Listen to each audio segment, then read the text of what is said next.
So while people are asking me, where's the Boston Philly game? I made this decision this morning. Now I've got a board for each series for the play-ins, and I thought, I don't really need a board for each game for the round robin because I didn't anticipate that the round robin was going to be as hotly contested. And through a day, that's mostly been the case. So let's go ahead and start things off with the Boston Bruins against Philly. Boston, technically the home team, doesn't matter. It really, having that last change, I don't think affected either game today. Now it was Hart versus Halak, as Rask was designated as unfit to play. And the early play favored the Bruins. They were up 5-1 in shots at the 5-minute mark. Hart looked pretty good, and Carter Hart was quite the story today. Halak was sharp as well, but you could tell. So I'm going back and forth between the play-in game, which is Arizona-Nashville, and this one. And there's no comparison. There's less intensity to this, because again, these teams all know they're going to make the playoffs, so they're trying not to get hurt at the same time as they're trying to win the game. There's a big difference in how you go out and play. Raffl gets a penalty, gives the Bruins a power play. There was a dangerous-looking shot from Corrali. Hart stopped that, and the emotion picked up in the second half of the period. I was like, okay, so there's some emotion in this. That's good. Krejci then takes a penalty, Flyers power play. Giroux gets a post on the power play, so very close for him. Last minute, Carlo takes a penalty, and the Flyers go to the power play. They didn't score on that. So second period, both goaltenders continue to look sharp until Michael Raffl gets a goal from Sanheim. Beautiful pass by Sanheim. 5 minutes and 33 seconds in.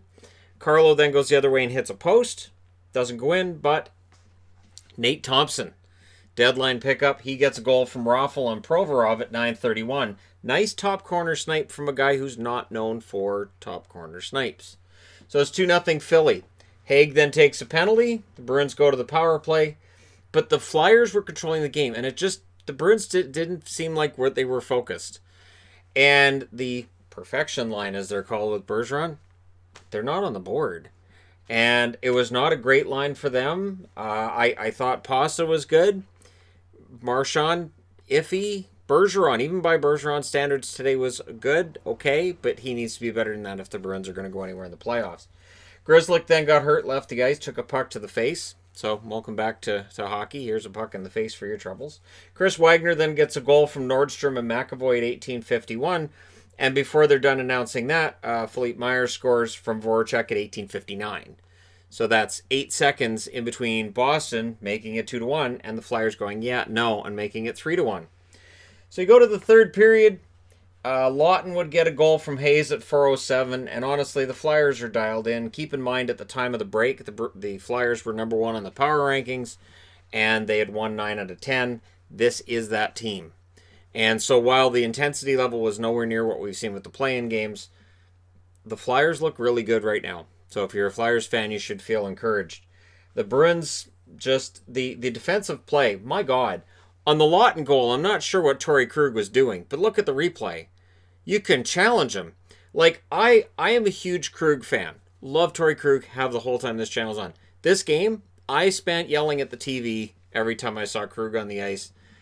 And I know he's not great 5-on-5. He's better than this.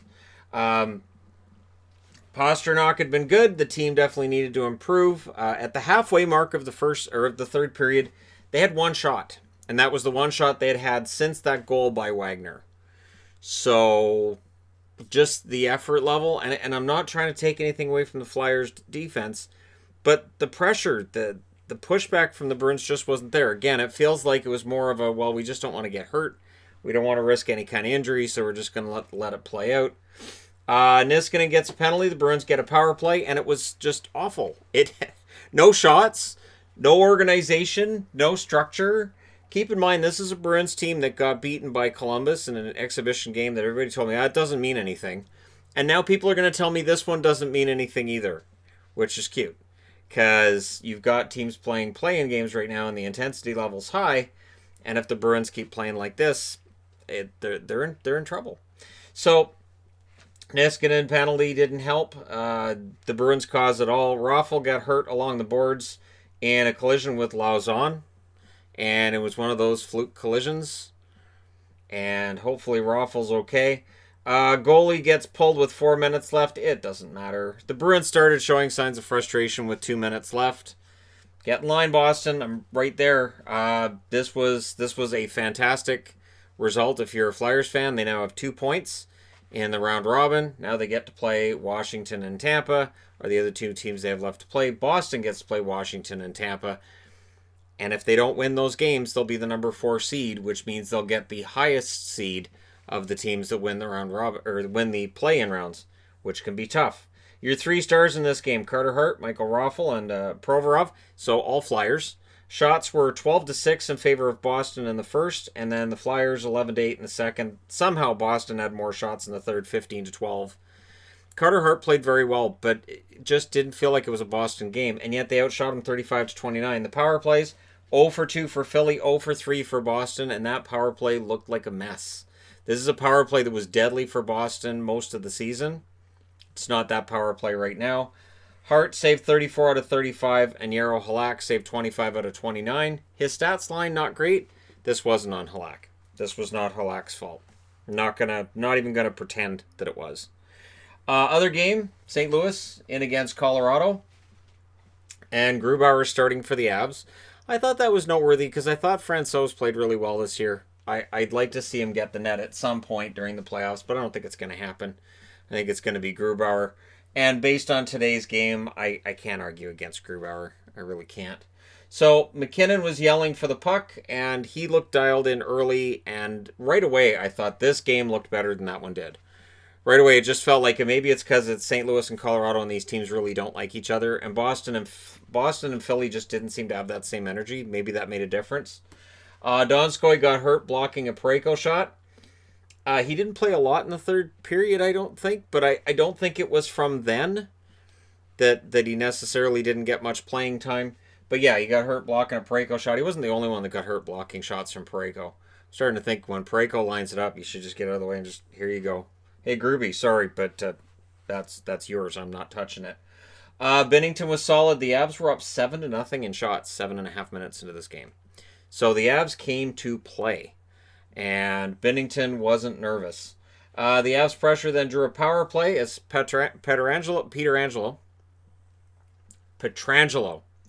Knew I was going to mess up because I put Petro on the board. I thought, no, I'll say his full name, and then it just goes downhill from there. Just right off the cliff. So Pietrangelo ends up in the box, and Binnington denied Makar. The Avs just looked fresher to that point in the game. And Makar, I thought, looked great in that first period. Cale Makar, when he was on that puck, I was like, this is why I think he's the best of this year's rookie class. I understand that the Calder likely goes to Quinn Hughes, but it's between the two of them, and Makar is pretty fantastic. Calvert, that was turned aside as the Avs were pressuring, but again, no nervousness with Binnington. The Blues got a late power play on a Landeskog penalty, and Perron would score on it from Shen and O'Reilly at 16:46. That was only the third shot of the game for the St. Louis Blues. Three shots. And they have a 1-0 lead after a first period in which they managed 4 in its entirety. So second period, Shen was hitting, Binnington was saving, and it looked like that was a good formula for the St. Louis Blues. Sanford took exception to a Landeskog hit, and it was a kind of a dangerous hit. It was one of those boarding hits where, I mean, Sanford did protect himself. His head didn't go into the boards, but clearly that could have been a much, much worse collision than it was. And it was a minor, and I'm sure this is one of those things that's probably been circulating Twitter. I haven't looked. It's probably circulating Twitter with Landeskog needs to go. He's a dirty player. I've seen it before, but to me, They made it a minor. I don't think anything happens. Grubauer then stopped Tarasenko during the penalty kill. Zadorov takes a penalty, and the Blues, of course, out of that get another power play. Schwartz then got a goalie interference call as the power play ended, and it wasn't like him running over the goalie. It was him just forgetting where he was on the ice. I don't think he managed to run over Grubauer, but that gave the Avalanche a power play. But it was a much better period for the Blues. This was St. Louis playing St. Louis hockey. And at that point, I thought, okay, so St. Louis is going to hold on and win this one. It's not going to have a lot of scoring, but they're going to win it. Last minute, there was a stop up by Grubauer on Sundqvist, which was kind of wired at the net, and Grubauer did his best. Then things get kind of scrummy in the final 30 seconds, and Schenn and Landeskog were in the middle of it. And if you're surprised, you don't watch Colorado and St. Louis, because Braden Schenn and Gabriel Landeskog are always in the middle of these kinds of things. Gunnarsson then got a slashing call with 6.3 seconds left. I didn't think Gunnarsson had a great game on the blue line for St. Louis. You guys can let me know in the comment section below how you felt about it. But it's 1-0 St. Louis heading into the third. The Avs ahead in shots, behind 1-0 until Ryan Graves with a goal from Rantanen at 5:33, and it was a nice goal. And it's one of these things where I feel bad for Binnington because he had to kind of watch both pass targets he could have used, and he had to play the shot as well. And Graves just wires it. Evenly played third period, and I definitely thought it was better than this game overall. I really did. I thought this was a much better game. Bellemare takes a penalty. The Blues get a power play out of it. Grubauer denied Schwartz, so great play by Jaden Schwartz, and Grubauer was fantastic. And it felt like OT in that last 5 minutes. It really felt like this was the intensity level of an overtime game at that stage. Heavy Blues pressure late, and they aren't able to break through. They aren't able to solve Grubauer. Very solid defense as well by Colorado before it gets there. And then a shot hit Petro on the back of the leg, and he exited. So we'll see if Pietrangelo is okay to go in their next game and all that. This is where being in a round robin makes it a little better than being in an elimination. But it was one of those things where it caught him on the back. I think it was right on the back of the knee, and I don't think there's any protection there at all. And that looked rough. So hopefully he's okay. The Avs get a power play with 1 minute and 17 seconds left as Steen takes a penalty, and it's costly. Kadri scores. Now, here's the weird thing. The overhead shot, they said, well, it doesn't show that the puck had entirely crossed the line. And it showed 0.1 second left. To me, because of the speed of the puck, it was elongated on the shot.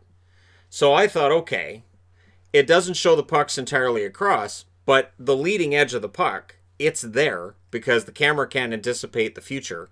So since the leading edge of the puck is there, you can extrapolate that the back end of the puck is across the line.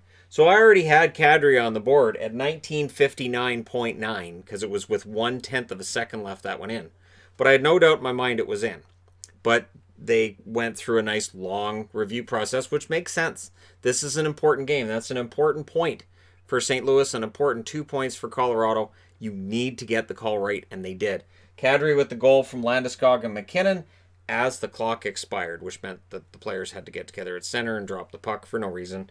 3 stars, Grubauer, Kadri, and Binnington. Your shots, 16-4 Colorado in the first, 13-10 St. Louis in the second, 15-12 St. Louis in the third. Final shots, 38-32 in favor of Colorado. Power plays, St. Louis 1 for 4, Colorado 1 for 5. And Binnington saved 36 out of 38, while Grubauer saved 31 out of 32. I hope these teams meet again in the playoffs. Let me know your thoughts in the comment section below. As always, don't forget to hit like and subscribe. If you're browsing your way through, you just happened upon this video. And yep, I'll do the round robin wrap up every day where I put both games on the same board. Because again, they don't feel as intense as that Toronto-Columbus game that I've been watching, where it's a chess match and it's tense and it's going to be a great third period. Thank you guys so much for watching, for all your support. I will talk to you again soon.